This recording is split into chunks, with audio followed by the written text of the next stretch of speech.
I'll start on the outside here. Just have to forgive the pollen. It's that time of year for us. So this piece here was up here like that, and we were driving down the highway, and this bottom piece started flapping, and it broke off before we had a chance to pull over. That left this top piece broken and flapping against the coach, so I pulled it off. I went to Ford because Entegra said this should be covered under their warranty. However, Ford said because this part was altered by Entegra, they painted it and painted underneath where it mounts, that this would be Entegra's problem.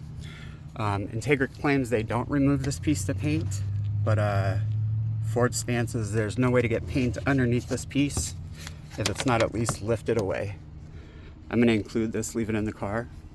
The crack up here, it looks like it's kind of hard to see on video. I'll back out a little bit. So there's a little chip in the paint here that was there in photos that were taken by an inspector before I took delivery. And in those same photos, you can kind of see this outline. So I don't know if the crack was there and we just missed it, or if it finished cracking after we got it. But that crack is there. I don't think it comes around this way, but I'll take you to the other side. There's a crack there as well.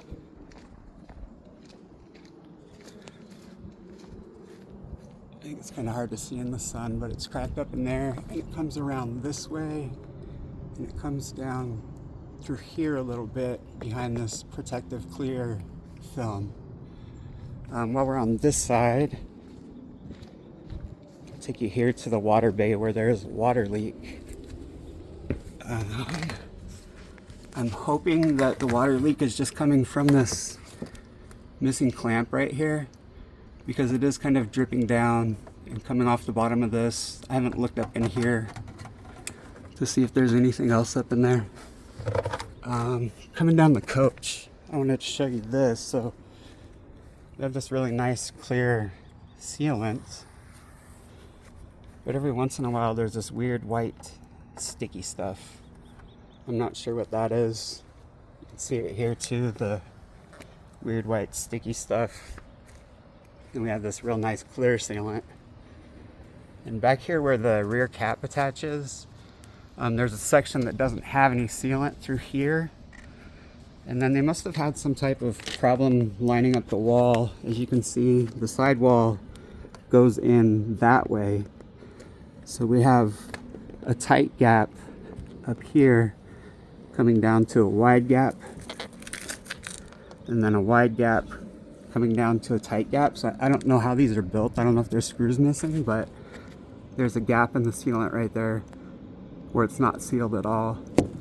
It seems like, and there's another gap there I just noticed. It seems like they tried to, this corner didn't come together right, and they tried to fix it with sealant.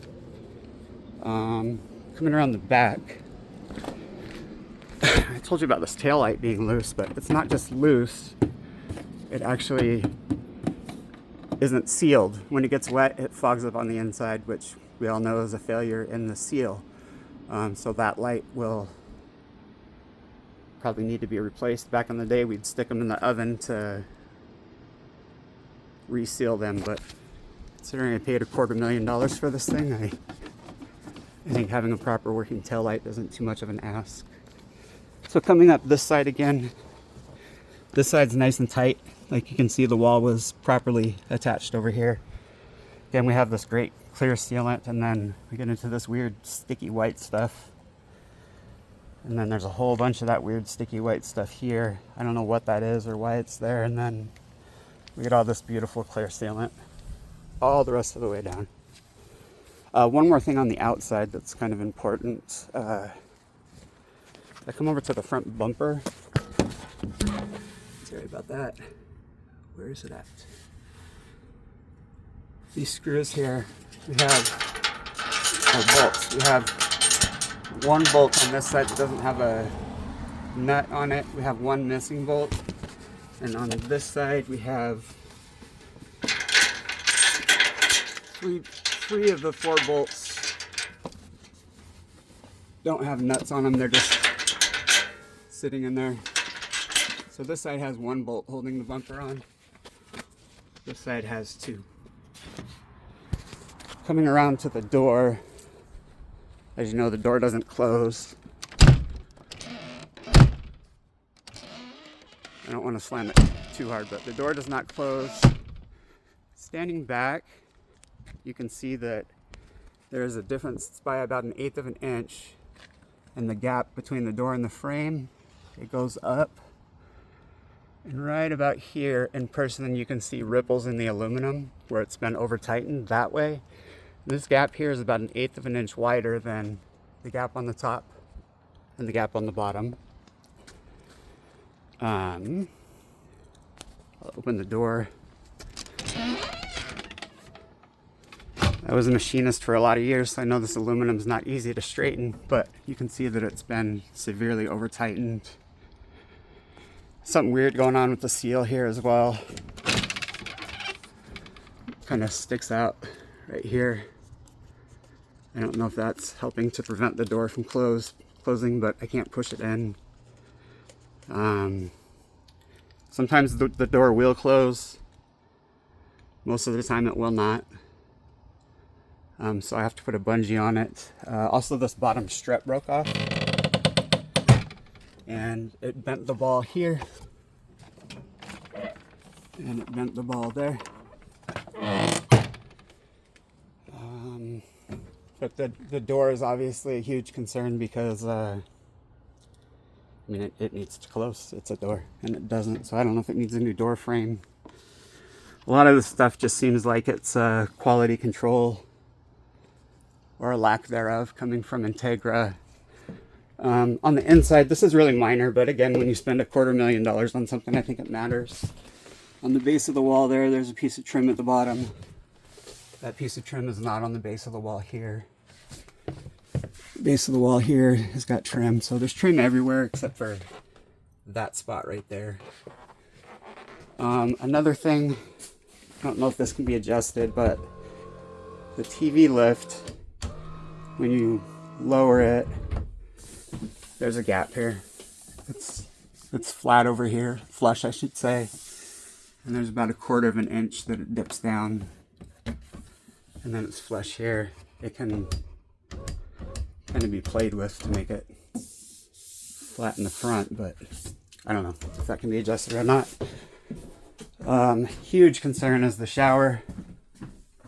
Again, this is just a lack of quality control, I believe. So we've got this rippled tape up here that I've tried to flatten. It won't stay flat. Again, it's just a piece of tape, but I paid a lot of money for this. There's missing sealant up here at the top of the shower enclosure, and there's no sealant here at the bottom of the shower enclosure. It's not attached to the wall. There's no sealant along the bottom of the shower enclosure here at all. There's no sealant up here anywhere. It's just kind of loose against the wall. I believe there's a leak in here somewhere because my wife took the one and only shower that we had in here, and there was water leaking out and coming out on this side of the wall along the base. And I saw it, looked inside thinking she was just making a mess, but the floor in here was completely dry. So I believe there's got to be a leak somewhere in this wall to make that happen. When I got this was crooked under here. The plumbing, I straightened it though because we needed the sink to drain. There are a few other little quality control issues that are minor enough to live with, but those are the big ones. I have not gone through this with a fine-tooth comb. I haven't gone underneath to see if there's any other loose suspension parts or anything like that. This door is obviously one of our biggest concerns. It just doesn't seem to. I believe this door frame was just over tightened or improperly installed. But yeah, I just wanted to send you this video since we wouldn't be able to talk in person when I drop this off. For now, we're just using bungees to keep the door closed while we're driving. And I think everything else. Oh, there was one other thing. I don't know if this matters.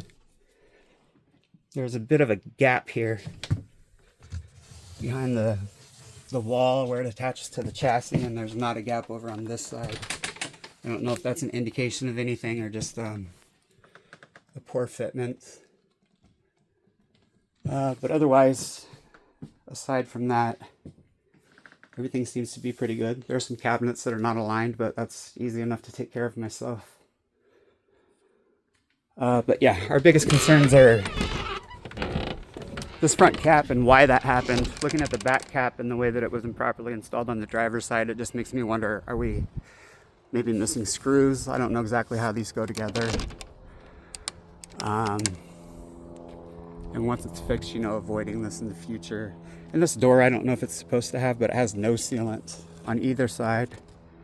Just a couple other, you know, quality control things you can see here where it didn't get painted all the way. And there are a few spots like that. There's one that I see every time I get into this. I'll show you over here. You can see white paint here where they painted it, but they didn't mask it properly. So yeah, those are the concerns. Looks like there's some white paint here sticking through too. Just kind of see stuff every now and then, but I know rock chips and stuff are going to happen. It's mainly those structural issues that have me the most concerned. Thanks for watching this. I appreciate it.